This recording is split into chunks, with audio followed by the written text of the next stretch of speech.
Chứ ngày nay dương mà sắc xa cam thị Victory đam bây dương sắc xa cam thị Victory bàn vô cho ba rồi có nghi xuôi trong ca pra cứ dương trời ăn vót tam case study miền này tha dương miền lùm hạt hơi cứ dương ăn vót lùm hạt nâng tam lùm nómในcam thị Victory chứ dương mưa ní cứ chia cả đầm này tì muối sắc xa tì muối để tẹt tông cho muối nâng cam thị Victory miền này tha dương cầm nọt vô tới anh ấy dương cầm vô ngay tì mà phơi muối dương vô pi pon đập buồn mong tới cầm ai bà toàn đấy na thạ chân các bạn này chứនៅក្នុងថ្ងៃទី1ខែ1ឆ្នាំ2014លោកមេសិនិតហ្នឹងគឺគាត់បានដាក់លុយចំនួន$20000ដើម្បីបើកស្មោសបមួយដែលហៅថា Football and Basketball Shop ដូច្នេះតួនាទីរបស់យើងដែលជាអ្នកគណនេយ្យករបើសិនជាយើងប្រើកម្មវិធី Victory ការងារទី1របស់យើងគឺត្រូវបង្កើតឈ្មោះក្រុមហ៊ុនថ្មីតើណាអញ្ចឹងមានថាកម្មវិធី Victory នៅពេលដែលយើង install ចូលទៅវាអត់ទាន់មានឈ្មោះក្រុមហ៊ុនថ្មីទេអញ្ចឹងយើងត្រូវបង្កើតឈ្មោះក្រុមហ៊ុនថ្មីមួយសិនដែលមានឈ្មោះថា Football and Basketball Shop អីចឹងទៅអញ្ចឹងដើម្បីបង្កើតវាយើងចូលទៅក្នុង start បន្ទាប់មកទៀតយើងយក Victory កម្មវិធី software វាយើងប្រើ Victory Complete Accounting 2005រួចហើយយើង enter វាដើម្បីបើក software ហ្នឹងយើងរងចាំមួយផ្លែតរហូតដល់ម៉ាស៊ីនបើកអញ្ចឹងវាបើកហើយយើងរងចាំផ្លែតសិនណាដើម្បីឲ្យវារៀបចំ system រួចហើយនៅពេលហ្នឹងវាមាន option ច្រើនណាស់សម្រាប់យើងបើសិនជាអញយក open existing company គឺយើងបើកក្រុមហ៊ុនចាស់ដែលយើងបានកត់ត្រាពីមុនមកតែបើយើងយក create new company មានន័យថាយើងបង្កើតក្រុមហ៊ុនថ្មីឥឡូវយើងត្រូវបង្កើតក្រុមហ៊ុនថ្មីអត់ត្រូវការបង្កើតក្រុមហ៊ុនថ្មីដូច្នេះយើងចុច new company បន្ទាប់មកយើងចុចប៊ូតុង next នៅក្នុងប្រអប់ទាំងអស់នេះអូនឯងអាចបញ្ចូលក៏បានអត់ក៏បានប៉ុន្តែនៅក្នុងប្រអប់ company name ដាច់ខាតត្រូវតែបញ្ចូលតើណាដាច់ខាតត្រូវតែបញ្ចូលពូវាមិនដែលថាយើងចូលបើកកម្មវិធី Victory វាអត់មានឈ្មោះក្រុមហ៊ុនមិនអាចទេអត់ណាក៏មានឈ្មោះម្ចាស់ក្រុមហ៊ុនមានអីដែរអញ្ចឹងយើងដាក់មកក្រុមហ៊ុនមិញឈ្មោះ Football and Basketball Shop មិនអញ្ចឹងអីយើងទៅសេមក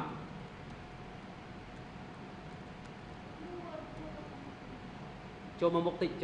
ដោយសារ LCD វានៅនេះហើយខិតមកមុខតិចមកនេះមកអង្គុយកន្លែងនេះក៏បានដែរ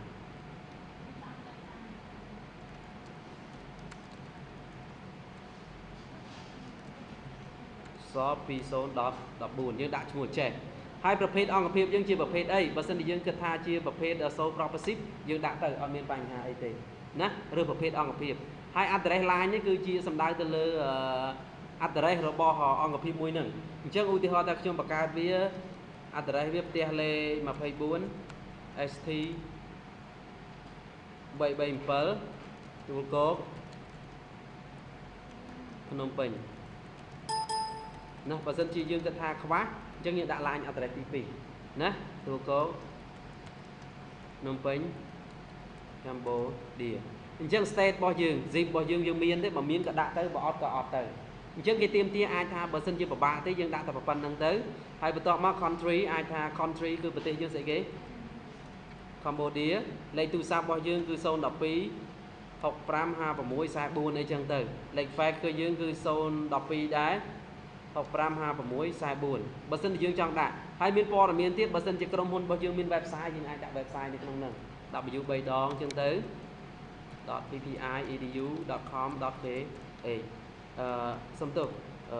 .com តមកទៀត email address អាចដាក់ឈ្មោះ email address របស់យើងក៏បានតោះណាអញ្ចឹងអាហ្នឹងគឺជាព័ត៌មានទាំងអស់ដែលក្រុមហ៊ុនយើងមានឧទាហរណ៍ទី1ឈ្មោះក្រុមហ៊ុន address ប្រទេសលេខទូរស័ព្ទលេខ fax លេខអីណាហើយបន្ទាប់មកយើងចុចប៊ូតុង next នៅពេលដែលចុចប៊ូតុង next កន្លែងនេះគឺជាកន្លែងដែលកម្មវិធី Victory អនុញ្ញាតឲ្យយើងប្រើប្រាស់ chart account អញ្ចឹងសំណួរសួរថាកម្មវិធី Victory វានឹងសួរយើងថាតើអ្នកឯងចង់ប្រើប្រាស់ chart account ដែល chart account ហ្នឹងគឺកម្មវិធី Victory រៀបចំឲ្យឬក៏អ្នកឯងប្រើ chart account ខ្លួនឯងតើណា chart account វាគឺជាប្លង់គណនេយ្យមួយដែលនៅក្រុមហ៊ុនមួយត្រូវតែមានដើម្បីកត់ត្រាបើសិនបើអត់មាន chart account ទេក្រុមហ៊ុននឹងអត់អាចកត់ត្រាបានទេហើយដូច្នេះហើយក្រុមហ៊ុនគឺកម្មវិធី Victory វាបានរៀបចំនៅបណ្ដាក្រុមហ៊ុនមួយចំនួនទៀតដូចជា New Retail Service Construction Manufacturing គឺបើសិនជាយើងជាប្រភេទក្រុមហ៊ុន Retail ឲ្យតែយើងចុចយកពាក្យ Retail ហ្នឹងវាមាន chart account សម្រាប់ក្រុមហ៊ុន Retail ឲ្យយើងទៅប៉ុន្តែជាទូទៅនៅក្នុងក្រុមហ៊ុន100ទៅ100 chart account អត់ដូចគ្នាទេដូច្នេះគឺយើងត្រូវបង្កើត chart account ថ្មីសម្រាប់ក្រុមហ៊ុនយើងថ្មីយើងអត់អាចយក chart account របស់គេយកមកប្រើទេព្រោះខ្លះមានខ្លះអត់យើងពិបាកកែតោះនេះឡើយហ្នឹងអញ្ចឹងដូច្នេះដើម្បីយើងបង្កើត chart account ថ្មីគឺយើងយកពាក្យមួយគឺ build your own company តោះនេះ build your own company បន្តមកទៀតមានន័យថាគឺយើងចាប់ផ្ដើមបង្កើតសាងសង់ក្រុមហ៊ុនថ្មីរបស់យើងដោយយក chart account ថ្មីរបស់យើងមកប្រើប្រាស់យើងបញ្ចូលដោយដៃអត់ចាំបាច់យករបស់គេស្រាប់ទេណានាំឲ្យមានភាពបញ្ញាអញ្ចឹងចុចប៊ូតុង next បន្តមកទៀតគេសួរថាតើការកត់ត្រារបស់អ្នកឯងការរាយការណ៍យើងប្រើតាមប្រព័ន្ធ K Basic ឬ Accrual Basic យើងធ្លាប់ដឹងដែរថាការកត់ត្រាការរាយការណ៍វាមានពីរប្រភេទ K Basic និង Accrual Basic បើយើងយក K Basic មានន័យថាវានឹងរាយការណ៍របាយការណ៍ហិរញ្ញវត្ថុតាម system របស់ K Basic តែជាទូទៅនៅក្នុងប្រទេសកម្ពុជាយើងប្រើ system អី Accrual Basic មិនចឹងអីអញ្ចឹងដូច្នេះយើងត្រូវធីកយក Accrual Basic ណាព្រោះហើយបន្តចុច next ទៅមុខទៀតនៅពេលចុចទៅមុខទៀតគេសួរថានៅពេលដែលយើងកត់ត្រា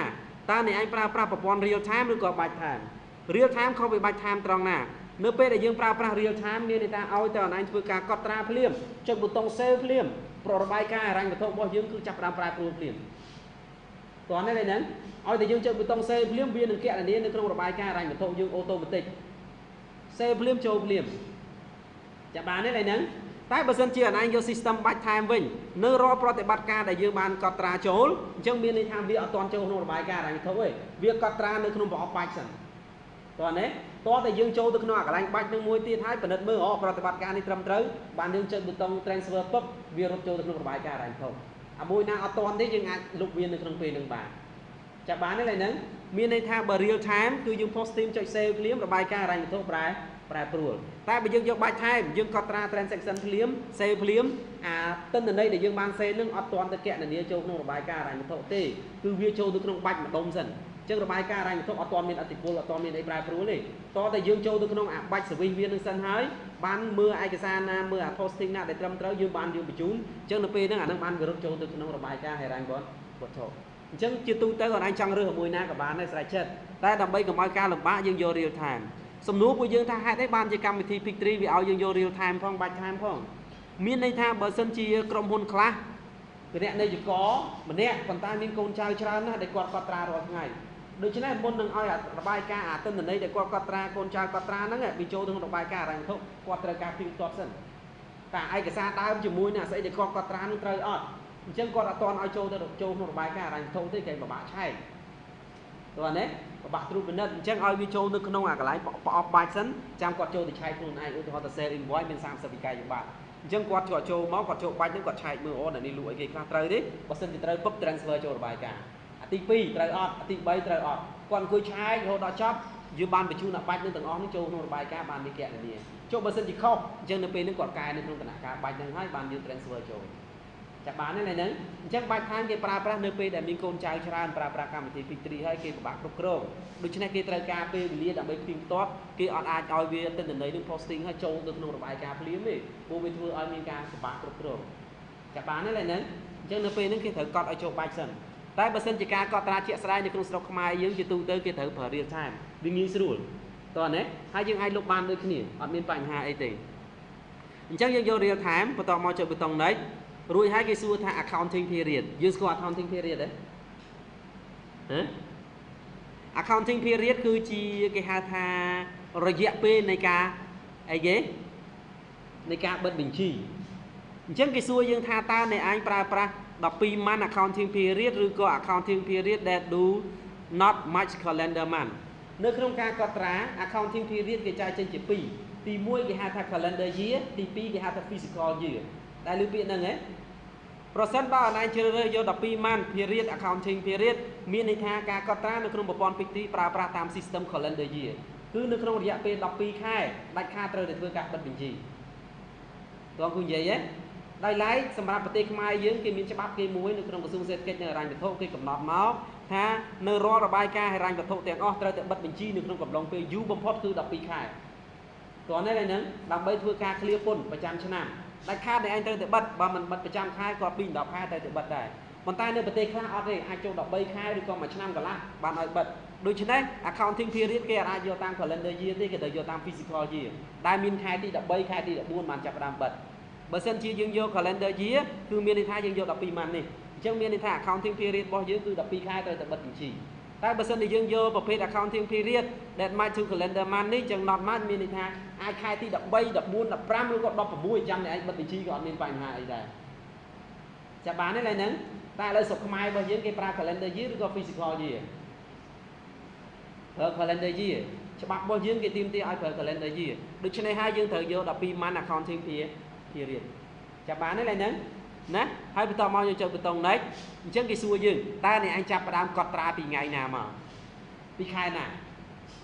តើនេះឡើយហ្នឹងបើសិនជាកម្មវិធី Pick 3ចាប់ផ្ដើមកត់ត្រាតើអ្នកឯងឲ្យ start ចាប់ផ្ដើម posting ពីពេលណាមកអញ្ចឹងយើងគិតថា physical year ដែលយើងចាប់ផ្ដើមគឺ January ហើយថ្ងៃខែដែលយើងចាប់ផ្ដើមធ្វើការកត់ត្រានេះគឺបញ្ចូលទិន្នន័យគឺនៅក្នុងខែ January ដែរដូច្នេះយើងរើសវាចូល January ដែរពួក Mr. Mason គាត់ investment នៅក្នុងថ្ងៃទី1ខែ1ឆ្នាំ2014អញ្ចឹងរាល់ប្រតិបត្តិការទាំងអស់ត្រូវចាប់ផ្ដើមពីខែប៉ុន្មានខែថ្ងៃ1ខែ1អញ្ចឹងនៅក្នុងខែ1តែបើសិនជាគាត់ចាប់ផ្ដើមបើកក្រុមហ៊ុនខែ1ប៉ុន្តែខែ4បានគាត់ចាប់ផ្ដើមកត់ត្រាយើងយកអា start ចាប់ផ្ដើមកត់ត្រានេះគឺយកនៅក្នុងខែ4តោះនេះឡើយហ្នឹងប៉ុន្តែជាបញ្ហាអីយើងគិតថានៅក្នុងប្រធានបទគឺគេឲ្យយើងខែ1ដែលចាប់ផ្ដើមកត់ត្រាដូច្នេះអានេះគឺថ្ងៃចាប់ផ្ដើមធ្វើបើកកម្មវិធី Pick 3អានេះគឺថ្ងៃបើកធ្វើការកត់ត្រាចាប់បានទេឡើយហ្នឹងណាអូខេទៅពេលប៉ុណ្ណឹងហើយយើងចុច next ទៅមុខទៀតអាមួយនេះអត់មានបញ្ហាអីទេវា2014ទាំងអស់ហើយចុច next នៅពេល next ហើយយើងចុចប៊ូតុង finish នៅពេលដែល finish កម្មវិធី Pick 3វានឹងចាប់ផ្ដើមបង្កើតទិន្នន័យព័ត៌មានក្រុមហ៊ុនឲ្យយើងចាប់បានទេឡើយហ្នឹងចាប់ផ្ដើមបង្កើតទិន្នន័យក្រុមហ៊ុនឲ្យយើងអញ្ចឹងយើងចាំ plan សិនវានឹងចាប់ផ្ដើមបង្កើត team បង្កើតអីឲ្យយើងនឹង data មួយចំនួនដែលចាំបាច់នៅពេលដែលកម្មវិធីបង្កើតទិន្នន័យក្រុមហ៊ុនឲ្យយើងហើយវានឹងមានឈ្មោះនៅខាងលើនេះដែលឈ្មោះ Football and Basketball Shop 2014នេះគឺជា file ក្រុមហ៊ុនយើងដែលយើងបានបង្កើតឡើងដោយជោគជ័យចាប់បានទេឡើយហ្នឹង